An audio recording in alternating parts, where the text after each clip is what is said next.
What started as a normal day for shoppers at a Walmart in Traverse City, Michigan, turned into a terrifying ordeal no one could have anticipated. Without warning, a man armed with a folding knife walked into the bustling store and began randomly attacking people near the checkout area, sending waves of panic across the entire building. Chaos erupted as screams echoed through the aisles and people scrambled to get out of harm's way. In the span of just a few minutes, 11 people were injured, 6 critically and 5 seriously, each victim suffering from stab wounds that left the community in disbelief. The suspect, a 42-year-old man, was quickly subdued by both brave bystanders and a Grand Traverse County Sheriff's deputy who arrived just minutes after the first frantic 911 call. The attacker did not appear to target anyone specifically, and authorities have since confirmed that the act was entirely random, leaving both the victims and the public to question what might have triggered such a brutal outburst. Law enforcement, including the FBI and Michigan State Police, swiftly sealed off the area and launched a full-scale investigation to understand what exactly happened and why. Witnesses described scenes of pure panic, people abandoning carts, shielding loved ones, and trying to help bleeding victims while staying out of harm's way.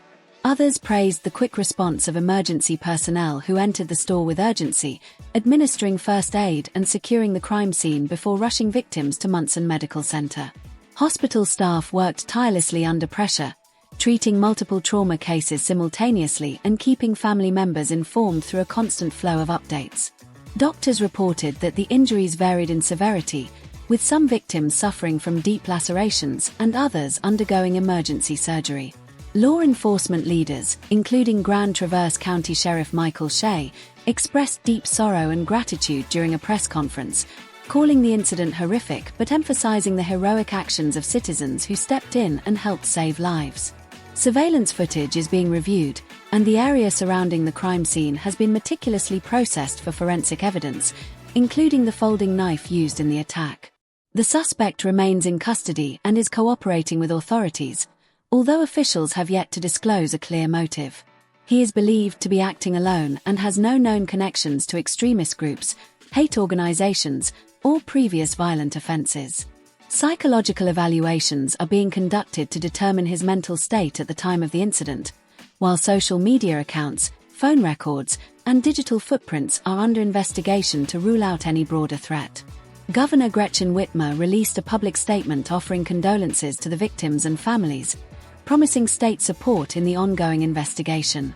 Walmart, too, issued a corporate response, condemning the violence and assuring full cooperation with authorities, adding that the safety of customers and employees remains their top priority.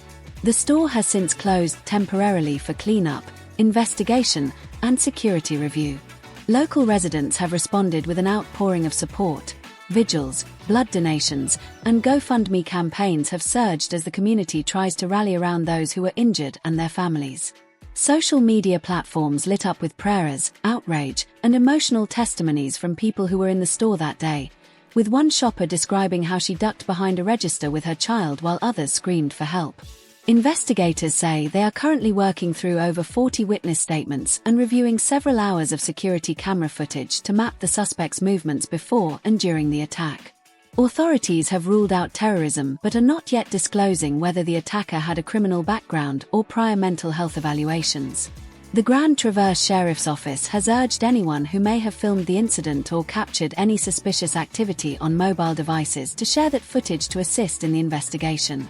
Public safety officials have reassured residents that this appears to be an isolated incident, and there is no continued threat to the public.